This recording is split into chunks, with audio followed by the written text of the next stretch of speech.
They said the corporate ladder has become the corporate lily pad. So they're hopping around like frogs from job to job. They don't want to be a commodity or a number, where they feel like they're spent and thrown away. So if supervisors can actually build a relationship, we need to first and foremost say, I understand you're anxious. We're all a little anxious. It's kind of normal part of the human condition. We're all a little anxious. I think we need to stop making it some sort of traumatic, if it's not a trauma or not a disorder. This is something that the world is a little stressful and we just need to get with it. When I'm not hosting Unlocked, I'm speaking at events all over the world. I'm helping leaders and I'm helping teams communicate better. I'm helping them build trust faster and actually enjoy working together. I've spoken for companies like the Home Depot. I've spoken at national architectural firms. I've spoken for pharmaceutical company offsites. I've spoken at associations, you name it. With 99% of attendees of all those events, over 1,800 people have reviewed me at this point, 99% of them saying they got some value. That's pretty awesome. Even the caterers have thanked me. And if they are thanking me and they've heard a lot of talks and they're busy doing their jobs, that's saying something. If you're an event planner looking for a speaker who's really easy to work with, trust me, I want to be the last thing you're worried about on event day. I'm going to take care of you. And who actually delivers value for your audience that they are going to use on Monday morning when they return to the office, then let's talk. The Gen Z wave is coming and we can see it. It's like right there, y'all. And some of you are even like in it. And that is so cool. And some of it's frustrating. Let's just be real. Yes, it's true. And it's okay to be frustrated because you know what? We're having to learn to adapt. We're having to learn to change in the workforce dynamics of everything that's here. And today, Tim Elmore is going to introduce us to the thoughts about Gen Z. I know we're all talking about it, multiple generations. I'm out there giving talks on generational workforce dynamics. I don't specify like how much, I don't specifically work on Gen Z. But this book that Tim just wrote, The Future Begins with Z, it's 9 strategies to lead Generation Z as they disrupt the workplace. That book, we're going to talk about some aspects of it, but we're going to get into Tim's brain because he has explored and worked with and interviewed and done so much work in this space that it's amazing to really understand how much heart he has for this generation. And you will hear that Tim himself is a recovered Gen Z skeptic. I'm just going to call it skeptic, right? Because he was frustrated too. And he's worked through it. He's learned to empathize. He's learned to listen, to understand where they come from. And that has made all the difference. And that's what I'm going to challenge all of you to do. Tim is the founder of Growing Leaders, an Atlanta-based nonprofit organization created to developing emerging leaders. His work has grown out of 20 years of serving alongside Dr. John C. Maxwell. Elmore has appeared in the Wall Street Journal, the Washington Post, USA Today, Psychology Today. I'm not done yet, y'all. Here it comes. And been featured on CNN's Headline News, Fox Business, Newsmax TV, Fox and Friends to talk about leading multiple generations in the marketplace. He has written 40 books. 40, y'all, 40, including Habitudes, Images that Form Leadership Habits and Attitudes, and 8 Paradoxes of Great Leadership. His latest book, the one we're going to talk about, is going to be available really soon in November 2025. If you're listening to this after that, then it's already out, y'all. Go ahead and go get it. But you can find his work at timelmore.com. And you can find out so much more about him and what he thinks all over the place. So I challenge you, after this episode, go dig in. Here we come, Tim.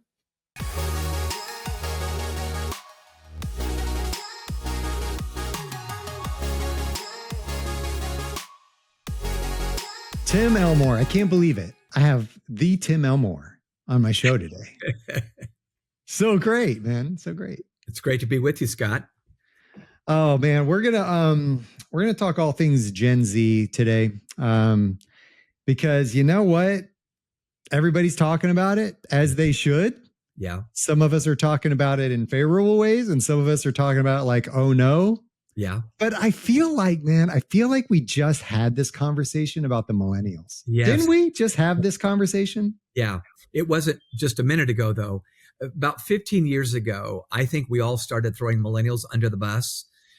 Kids today, they're entitled and they're trophy for every child who shows up at the soccer team. And that was happening. But Scott, we need to remember, we gave them the trophies. We were the We totally did. Yeah. We didn't want them to feel left out. That's exactly right. So if they weren't led well, we need to look in the mirror and say, what did we not do as parents or coaches or teachers or bosses? But yeah, Gen Z is now the new kids on the block, and we have got to figure them out because they are the future. That they are. And they are coming. And I often say it's a wave, and you can either get smacked by the wave really hard in the face, or you can go with the wave in that sense and ride it out, ride the wave out, or get smacked in the face by it. And I say either one. You have a choice. Yeah, that's right. Yep. That's exactly right. Yep. And some people are getting smacked in the face. We're seeing a wave of Gen Zers come in. It's a little awkward because they're different, and either they quit or get fired, sometimes within a few months, and we don't really get to benefit from each other. And I want to see that stop. And we wonder where the loyalty is, right? Isn't that the question? Kids today just aren't loyal. And then we're like, hold on a second. How fast did you just fire that person? Yeah, right. Well, and here, let me remind you of one other thing. Gen Z started entering the workplace some years ago, not a lot, but maybe 5 years ago. So 2020, if you remember, was a very difficult year for everyone, almost everyone. And the first wave of employees that got laid off were these Gen Zers because they were the new kids. So they're going, you want me to be loyal? You weren't loyal to me, Bob. So why do you expect me to be just stick around for low pay or I'm a number here. So I really, I do believe we need to help them grow into their jobs. There's no doubt about it. But I also think we need to begin with belief, meaning I'm believing the best about them. They bring Pixie dust, which I'll talk about later in this conversation, with them that we don't have, and we need them, and we will need them. We don't know what the future holds, Scott, but we do know one thing: Gen Z is going to be there. So we better. That they are. That there. So let me talk about. So I don't want to just have another these are your top 10 tips to work with Gen Z, because I can get that off Pinterest if I want to. I don't want to we don't need to categorize them necessarily or throw this thing in here, but I really want to get to the why. I want to get to why we behave the way we do. Why do Gen Zers, why do they operate in the way that they do with that function? I want to strip away a lot of that stuff and think about what, if I could ask you, right? What's the first truth you want people to understand about Gen Z? Okay. Wow. I think it would be this. If I had to narrow it down to one, it would be this. There is a Peter Pan paradox going on that has confounded employers, supervisors, managers, bosses, employers. And let me give you the paradox. So I wrote the book called Generation IY back in 2010, 15 years ago. And I talked about the Peter Pan syndrome. And that was, you remember the character Peter Pan, right? Walt Disney had a movie about it. It was a play. It was a movie. But Peter Pan was a very interesting character because of two things. One, he was able to do magical things. He flew into the house and he had pixie dust sprinkling everywhere. He had abilities that no one else had. On the other hand, if you remember, he lived in Neverland and he didn't want to grow up. In fact, there was a whole song about that in the Disney movie. So the Peter Pan paradox is the age of authority is going down, meaning kids are coming in at 22 and they know stuff we don't know. They've been exposed to smart technology and AI and other pieces where they have become experts in some ways. Did you know 1 out of 8 Gen Zers has monetized social media? 1 out of 5 of those, it's a full-time job on their phone. So On the one hand, they bring this pixie dust. The age of authority is going down. They come up without a badge, but with lots of smarts. But the other side of the same coin is the age of maturity seems to be going up. So there have been employers that have said this. It sounds derogatory, but they'll say 26 is the new 18, meaning what we once expected at 18 years old, the social and emotional maturation of the generation. Now, there's individuals that are exceptions, but Scott, you can imagine how this would be frustrating to a boss to go, come on, buddy, let's go. So we need to make sure that we can turn our frustration into fascination with them, stay with them long enough. And I think the Peter Pan paradox simply tells me I need to listen more than I used to listen, and I need to coach more than I used to coach. I'll stop there. Though I've heard that though. I've heard that about some of the younger generations is that they want the coaching, they want the mentorship, they want the thing. And I heard that a lot with the millennials. Is it different with the Zers, or is it the same idea? And what would be the reason behind that? Okay. I do think they want coaching. At least all of my research, the countless focus groups I've had with these young professionals tells me they want it, but they want it relational. And I think we would go, well, I'm not your buddy, I'm your mentor here. But they want a bridge, not a badge, to be the authority that you bring, if you follow what I'm saying. So, and I think oftentimes they would expect, now get ready, reverse mentoring to happen. So you're pouring into me, they might say, because you know how to succeed on the job, Mr. Boss. But I have something to say as well. And we're going, you're 22 years old. What are you talking about? But I think reverse mentoring has saved me in my career. I'm in my 60s now. And I'm telling you, I'll sit down with Andrew or Cam, who are 30 and 40 years younger than me, and I'm learning as much as they are. So we both wear the mentor hat in the meeting. We swallow our pride. We check our ego and logo at the door, and we're willing to all learn from each other. This is what's new about Gen Z that I think we've not seen yet before. I think that if we can learn to give and take, if we can learn to share ideas instead of squash ideas, that if I understand that when I'm bringing, the younger generations bring in adaptability or future thinking or technology knowledge or how do we push limits, the older generations are bringing that wisdom, that relationship building, the innovative, the process-oriented thinking. We can learn to do that. I think there's a lot of gold here for all of us. No doubt. In fact, I can illustrate what you just said. In the beginning of my new book, The Future Begins with Z, I tell the story of Colin Webb. I've known Colin since he was in high school here in Atlanta. He got an invitation to go up to MIT to do a college degree, and he was just brilliant. In fact, when he graduated, he had a number of job offers. One of them was General Motors, one of the big three in Detroit. And so he said yes, and they put him in the smart car division. So he's this intelligent, smart man now working on smart cars. Well, within the first few months, Scott, of his time at GM, he saw that they were a very traditional company, kind of old school in some ways. I think that's fair to say. And so he had some ideas that he thought would really make it better. Professional development, we could do that better. And this we could do better. And that we could do better.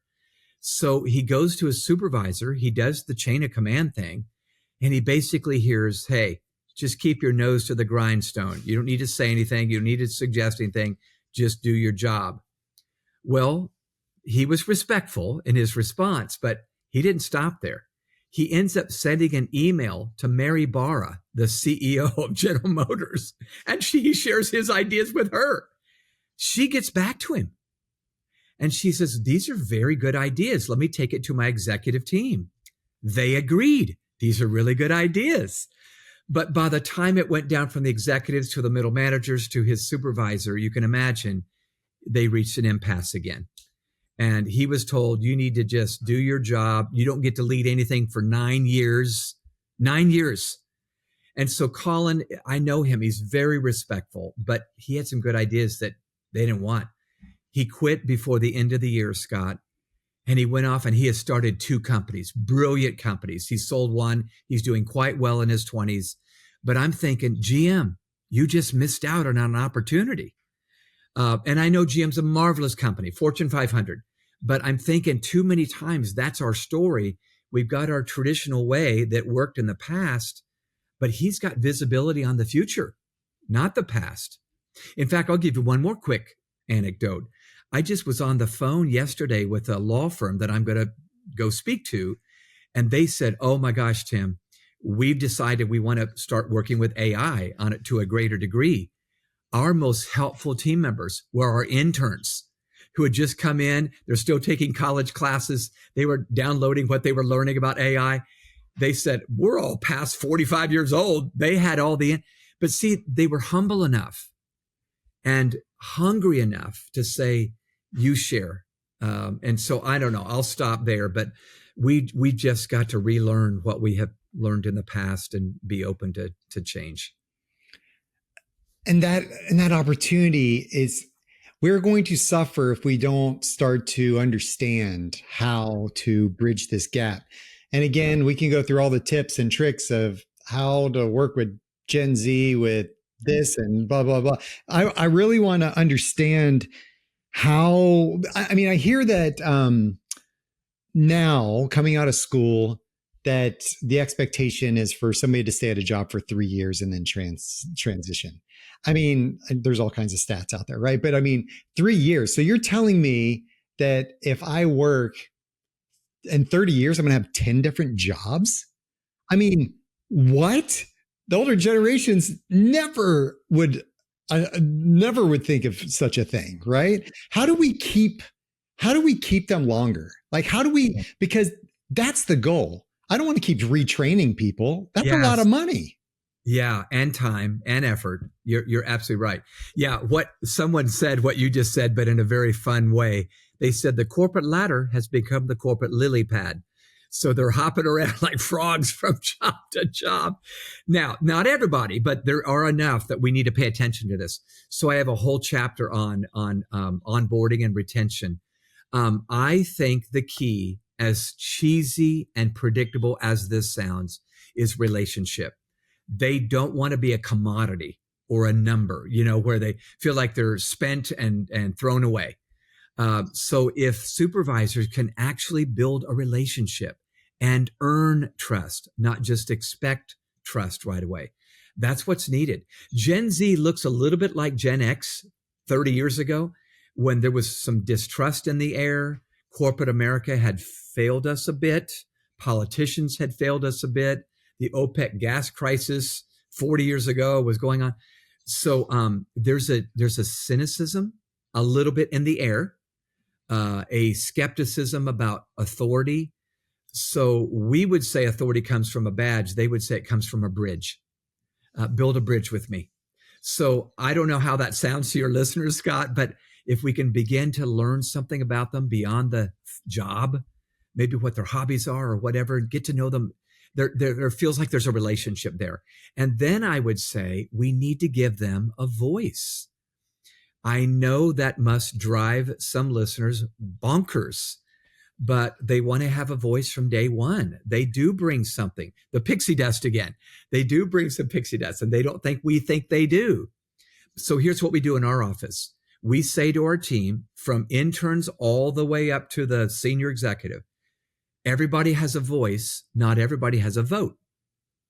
So everybody gets to weigh in because we want them to buy in, but ultimately the leaders need to run point. You follow what I'm saying? We're not going to do a democracy and put our heads, our heads down on the table and vote with our eyes closed. But I feel like that's what they want. At least give me a voice at 22 or 23. And I don't think we'll regret it. It will be messy because they're young and they haven't learned some job skills yet. So that's why I always say we need to listen more than we used to listen and coach more than we used to coach. And when we're thinking about integrating them into the workforce, it's a process. And like you said, they're young and they are still learning different skill sets and how to navigate social environments and how to do all kinds of things. Rightly so. We all did it. It was a little bit different based on how we were doing things. I want to know when we're talking about this stuff, it can be frustrating. And I will say, even in the beginning of your book, you talk about you were frustrated with Gen Z. Like you are a recovered Gen Z skeptic, right? That's like, right. and Yes. so where are we? Let's first of all empathize with those that are hiring Gen Z, and also understanding what are some things that Gen Z needs to watch out for themselves. That is like, hey, let's be aware of this though. Like, we know you've got some pixie dust, man, but like, yeah, so got some dust. Yeah, that's right. Well, I'm so glad you asked that, Scott. You're such a good interviewer. Here's what I have noticed about Gen Z. And I'm probably going to geek out now because I spend all my time on this, and this is what I think about. Every young person enters their career with a tug at their heart in two different directions. I want to be me, and I want to belong. See the difference? I want to be me says, hey, I got an earring and a nose ring and purple hair or whatever it is. I want to be me, right? Have we not seen thousands, if not millions, express, I want to be me? We did back in the day, as I remember. But there's also a second tug the other direction. I want to belong to something bigger than me, to a community that's doing something amazing, selling goods and services that's making our community better. Well, in order to balance on this teeter-totter, you give a little bit on both sides. So I think the best workplaces, now this is deep here, so stay with me, listeners, is they want to belong, but they don't want to fit in. Here's the difference. If you're asking me just to fit in, that means, well, here's the look and here's what you got to do. And you got to look corporate and you got to do this. And they're going, oh my gosh, that feels like you're trying to push a round peg in a square hole and you're making me not me. I think belonging is quite different. I think Brene Brown said this at University of Houston. She said, belonging is I get to bring who I truly am, but to something much bigger than me. I am myself, but I'm myself on something larger. And that's the team and the corporation. But you see the difference? I'm not pushing you to be someone you're not. I'm saying be yourself, but don't be yourself and saying I'm demanding my own way. I'm making sacrifices on behalf of the mission and with my purple hair or whatever it is I'm bringing. Comment. I'd like to hear your thoughts. What do you think about that? I think there's a balance, right? I've got, a 15-year-old daughter who is, kind of in there. Right. And I see her wanting to not adhere to certain, codes at school. Right. She's a great kid. People love her. She gets all kinds of accolades and she does great in school, but she wants to keep this like a little bit of I'm going to ride the line and even step over it a little bit to see if anybody says anything. I'm going to test the limits. And this might just be a kid thing. I mean, I did a little bit of the same thing, but where is that fit into all of this? Like, in your eyes, because I sit there and look at it, I'm like, you know what? I want you to be you. I want you to have your own identity. I don't want you to like try to conform to all this other stuff that's out there. Like, I want you to understand who you are. I want you to love who you are. But I also understand, I mean, this is where my Gen X comes in, where I'm trying to bridge these two worlds of like, there's a certain standard. If you want to belong to the club, there's also some rules of the club that you have to follow. That's right. You said it very well. Can I volley back? Please. Oh, yeah. Go for it, man. So your daughter's a great example. She's a young lady. She's a budding young woman now. And you see, wow, she's got a little rebel in her, but boy, she's got some value to add. Philosophers thousands of years ago talked about humanity's social contract. It's an unwritten social contract that we all, when we age, like you and I have, realize there's a bit of a code to getting along in the world today. We drive on the right-hand side of the road. You drive on the left, there'll be trouble. You pay your taxes. You don't pay your taxes, there'll be trouble. So let's take your daughter, for example. Okay, she's not a young professional yet, but she will be soon. She'll learn, I want certain things and actually need other people in my life. So for my own good, I need to make a few sacrifices without giving up who I am. That's what I'm striving for. We bosses need to say, hey, stop dying on the rot here. We need to stop dying on the wrong hills. If purple hair is okay to have in the cubicle, then let them have purple hair, or let them have a nose ring if that's, now if they're customer facing and you say that's not our code, that's another conversation. I think we die on too many hills demanding tradition when we need to let them come in, be themselves. But what they need to learn and what your daughter needs to learn is, I want to be fully who I am. I'm fully myself, but on behalf of something larger. I'm not the middle of the solar system. And I do need my dad or my boss. I think I don't need him. I really need him. I remember, I'm going to tell you a story. My daughter was a young professional and she wanted to do something. I'm not going to say what it was because my daughter may hear this.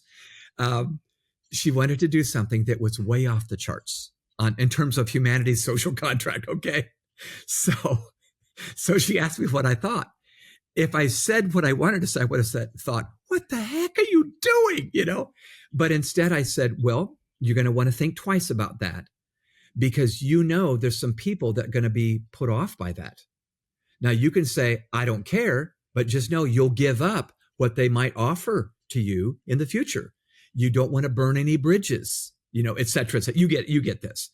So what I think has to be learned by Gen Zers is I need to think long-term, not short-term. Maybe my nose ring isn't the most important part of my identity. Or maybe it is, but I'm going to make sure I get a job that's okay with that because it's important to me. But all of life is this balancing act of the social contract. I want to be me. I want to belong. And what I've learned and what you've learned is the belonging is kind of important. So you and I have made little sacrifices along the way, and we decided maybe what's inside is more important than the nose ring on the outside. I don't think I need to go on anymore, but I really think we need to talk that over with our kids and with our Gen Zers. In fact, yeah.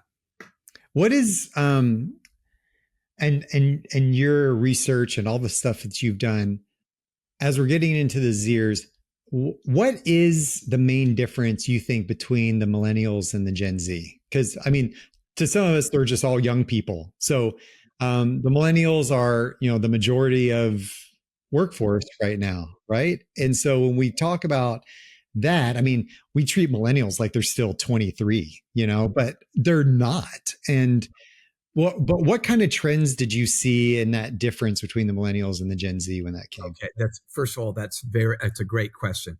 Let me help listeners that might not know Gen Z millennials. So millennials would be in their 30s, even up to into their 40s now. And they are the largest part of the workforce, as you just said, Scott. Gen Zers would be the new kids on the block. They are middle school, high school, young professionals. Alpha Gen are the younger children where they're just now starting to get measured. But here's there's a couple of big differences that I would say right away. Remember, millennials grew up with a cell phone. Gen Zers grew up with a smartphone, which was a computer in their hands. They've never known a day really without social media. As millennials grew up, the computer grew up, right? So they grew up. Gen Z, whole nother level of smart technology and even AI. So Gen Zers are now in high school or college and using AI to write a paper on Macbeth and hoping to God their prof or their teacher doesn't figure it out. One of the big differences is millennials seem to be in community as they learned growing up. They played soccer in teams. They did school projects in teams. It was always in a community. We just thought as educators, let's put them in teams. Gen Z, not as much. In fact, if you remember 2020, everybody was sent home, including students, and they had to learn alone. And they got used to doing things independently. They are far more independent than millennials were and maybe are. So I have to get used to that. It doesn't mean they're wicked or evil, but I need to make sure that I condition them to work as a team because that's what they're going to need to learn. But oftentimes I would say this, if I could speak for 59 million Gen Zers, they want community. They just may not know how to form community. They really want to belong. They're the loneliest generation in the world. By the way, every generation has gone up a bit in loneliness the last 5 to 10 years, even the boomers, even the Xers. I just think we're dining alone, living alone more often, even vacationing alone. Gen Zers would express very lonely. Well, work could be a place where they find community. In fact, they want friends at work. They really do. You may give them a huge gift, listener, if you could say, we're going to form a community here where we really care. Now, we need to generate revenue. We need to sell products and services. But in the midst of it, we're building a community and they don't want to leave. There it is, because they love their comrades there. So that would be one big one that I would say we ought to know. Oh, that's really good. That's really good. Can we, I want to talk about the mental health side of things for a second, because it is a real concern and it is something that we all need to be aware of as we're going into this. And as we, joked around about the every kid gets a trophy kind of thing. Gen Z isn't that much different in, like you said, the relational side of things, in the, softness of some of the relationship that we need to have, or that we're wanting in that relationship. So when we think about providing feedback, to a generation, and then you've got older generations that are going to say the same thing they said when they're trying to work with millennials too. It's like, I got to be soft and how I bring my critique, and I got to pay attention to their feelings, and I have to do all the things, right? And I mean, when we were talking about this, how, and anxiety and all the things that are going on with mental health right now, how can we still, as leaders, bring the critique and the challenge that needs to be brought while still being sympathetic to the idea that mental health is on the rise? The mental health crisis is here. Yeah, that's a great question. It's a question that deserves an hour answer. I'm going to try to do it in a few minutes here. First and foremost, I love what Arthur Brooks says about anxiety in younger generations. By the way, he is a Harvard professor who has the largest class and a waiting line to get into his class. Arthur Brooks says we need to first and foremost say, I understand you're anxious. We're all a little anxious. It's kind of normal part of the human condition. We're all a little anxious. I think we need to stop making it some sort of traumatic, if it's not a trauma or not a disorder. This is something that the world is a little stressful and we just need to get with it. He would say that. And I think, man, you're spot on. But mental health is an issue. And I think we don't need to go on and say, well, when I was growing up back in the day, I walked uphill in the snow both ways. Those are just stupid speeches. So here's what I say in that chapter. I have a whole chapter on this. I give an acronym that has saved me so many times when I have to offer firm feedback to what might be a fragile team member. And the acronym is A.L.E.G, A.L.E.G. You know how for years, Scott, we said this is the leg you got to stand on, and it meant, okay, you can go to the bank on this one. So A is ask. I need to start my correction not with telling, but with asking. So I might say, let's say you're a Gen Zer, Scott. I might say, Scott, wow, what made you make that decision on how to approach that project? I would have never thought of that. And, inside you're thinking, what were you thinking? But you're saying, what were you thinking? That in a way that's totally curious. When we ask them a question like that or two, they feel valued. Someone always feels valued when you're asking them questions about what they did and who they are. The letter L is listen. It does little good to ask a question if I'm not willing to do the work of listening actively to what they say. When they listen, they feel heard. And that's the number one item that Gen Z asks for. I want to have a voice. I want to be heard from day one. We talked about that. The letter E reminds me to empathize. And that's a skill I'm only now learning 6 decades into my life. So ask, they feel valued. Listen, they feel heard. When I empathize, they feel understood. Now, they may be a person of color and female, and I'm older, white, male. But if I'm saying things like, oh my gosh, I had no idea. Or, wow, that must have made you feel awful when that happened. They're getting, okay, he gets it. He's starting to get me. And Scott, when I've asked, listened, and empathized, now I've earned the right to do what I wanted to do from the very beginning, which was to guide them and correct them, you know what? But I've earned it through a bridge, not a badge. I didn't use my position to get the job done. I just built a relationship with you, at least for 15 minutes. Now, does it take longer? Oh, yeah, it does. Is it a little messier? Sometimes. But I have found it keeps them around and they feel like somebody understands them and gets them and believes in them. And I feel like that's worth it.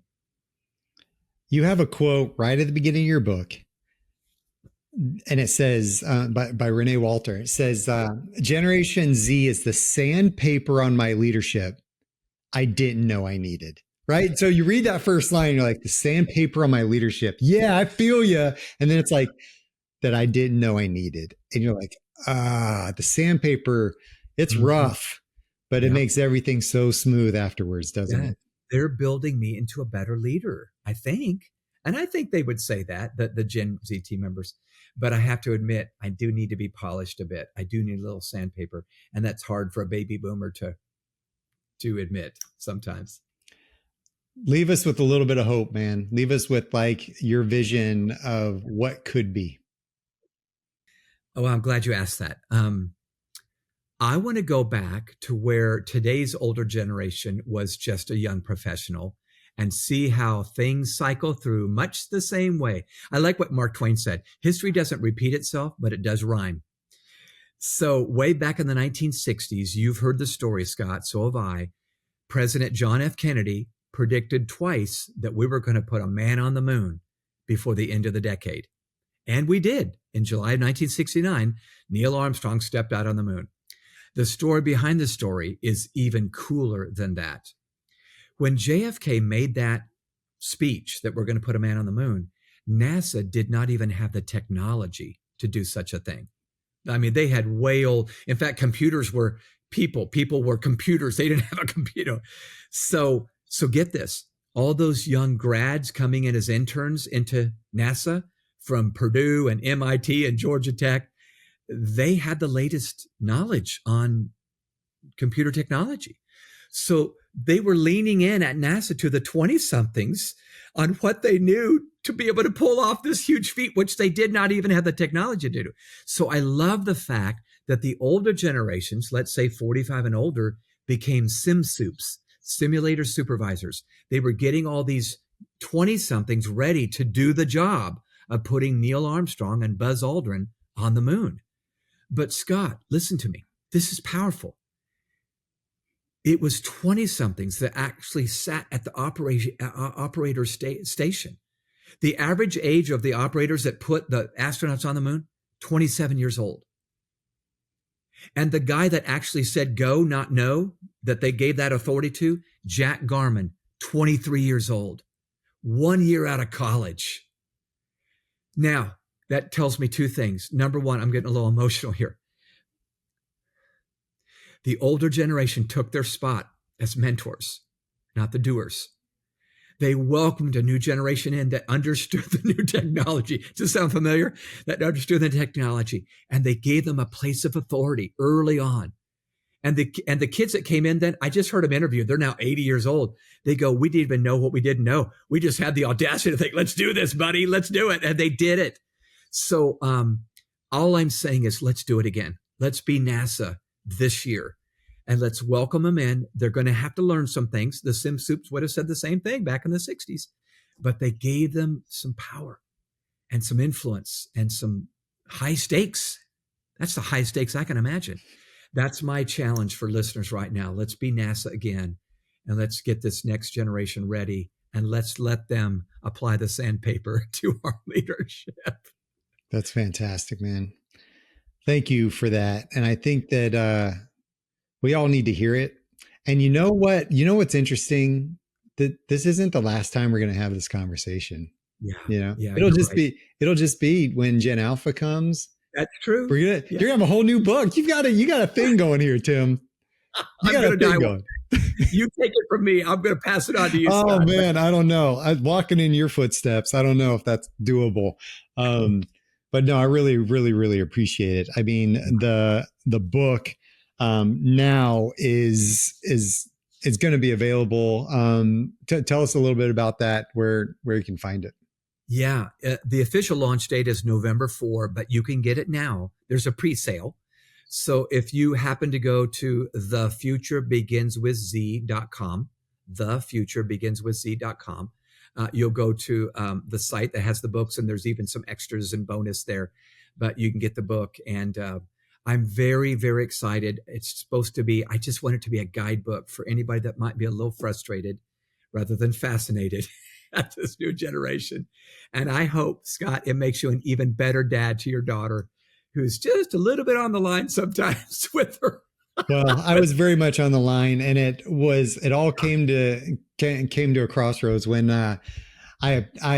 we were going to Chicago. So I live in Atlanta as well, right? So we're going to Chicago for a family reunion. And the day before I come home, we're about to get on the plane. I come home, we're flying out the next morning, and my hair is like bright burnt orange. Oh, wow. Like my mom, she freaked out a little bit, man. I'm just going to tell you. So, I pushed it too. We found a salon when we got up there, and then she got recut. But, it was, my mom was like, we were going to a salon. But, I push the envelope so my daughter can give it to me a little bit. That's right. Absolutely. And that social contract is our balancing act, right? Yeah. It's so good, man. Hey, thank you so much, Tim. Keep doing the work you're doing. You have been a mentor in the background for me. You've been so gracious to me and giving me your time and some of your intellectual capital. It has been so valuable to me, and I appreciate you. Good. You too, Skot. Thanks for having me on the show. Relationships make all the difference. Relationships are important. Relationships, they make the world go round. And if we can learn to value the relationship aspect at work the way that Gen Z kind of does, then I think that we'll learn that it's not that hard. If we can learn to listen, empathize, be curious, bring them in to the conversation. I love Tim's thing here. You can have a voice. We want you to have a voice, but you don't necessarily always get a vote. Okay. I think that there's always some give and take. There's these rules of engagement. I like to call them rules of engagement. I'm going to tell you what I need, and I'm going to appreciate and give you permission to be you, but I need permission to be me. I'm going to give you permission to bring what you have to this workplace, but I also need you to give us permission to run it in a certain way. And that doesn't mean that we devalue each other and that we're jerks to each other, and that not that kind of permission.